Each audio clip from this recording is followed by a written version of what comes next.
The Detroit Lions made a proposal back in March to allow teams to dress an emergency quarterback, and the league decided to shelve that proposal until the meetings this month. And the spring meeting, they decided that they would pass the bylaw to allow teams to dress a emergency quarterback for the NFL team, and that would not count toward the 53-man roster. Now, why is this so big?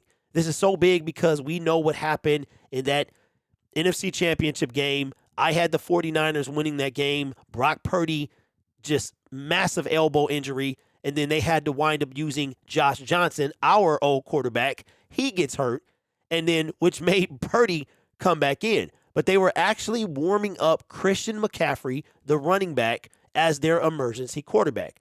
Now, they had the original proposal back in March when the new league year started, and they shelved it.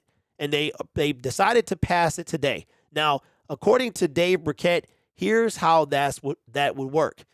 It says, the NFL passed a bylaw, according to the Detroit Free Press, originally proposed by the Detroit Lions at its spring meeting Monday, allowing teams to dress a third quarterback who will not count against the team's game day roster. The emergency quarterback cannot come from the team's practice squad. So the way that I'm understanding this is you could have this guy is an emergency quarterback, which means in an emergency situation, this person would come in, but it couldn't be somebody from the practice squad. So my guess is this person's job, his designated job, would be an emergency quarterback. So would the Detroit Lions take someone off the practice squad and make them the emergency quarterback, if that's allowed, or is it has to be somebody completely that wasn't on the team and you just make them into a emergency quarterback? And the reason that they did this is because Dan Campbell and them decided to do this because of what happened to the San Francisco 49ers. Now, here's more on the quarterback situation. It says under the new rule, each club may designate one emergency quarterback who is eligible to play in a game if the team's first two quarterbacks are unable to participate due to injury or disqualification, meaning if they got a personal foul or something like that, they got two of them, they could be ejected.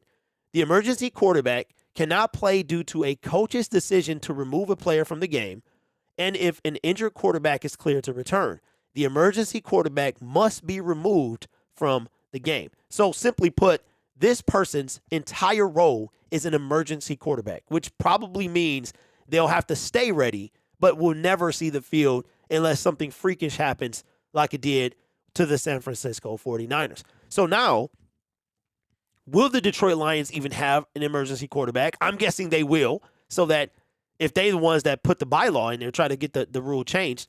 And who will it be? Will it be someone, like I said, they remove them from the practice squad and make them the designated quarterback? So you can't have Adrian Martinez or somebody like that on the practice squad, and then you designate them the emergency quarterback. They have to be either have that designation to start, but the best thing about this is it does not count toward the 53-man roster. So it's basically like a 54th person, but in an emergency. Like only break in case of emergency. That's what this is.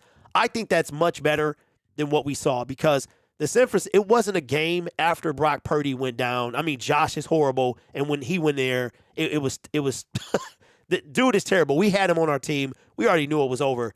So bad. He was so bad that Brock Purdy tried to come in injured again. So I'm wondering, who are the Detroit Lions going to designate as their emergency quarterback? I would be surprised if they didn't have one, seeing as how they try to get this bylaw put in there. It was passed, and we are good to go. I like this. I like that the NFL is doing this. It's going to be curious to see who our emergency quarterback is going to be. You hear stories about this, but you never think you'll have to deal with it. And then you watch a game, and you have to deal with it. So this is going to be curious. Let me know what you think in the comments below about a Detroit Lion bylaw getting actually approved, man. That means the narrative is changing, but we already knew that. You guys are awesome. Take care of yourself and each other. And as always, go Lions.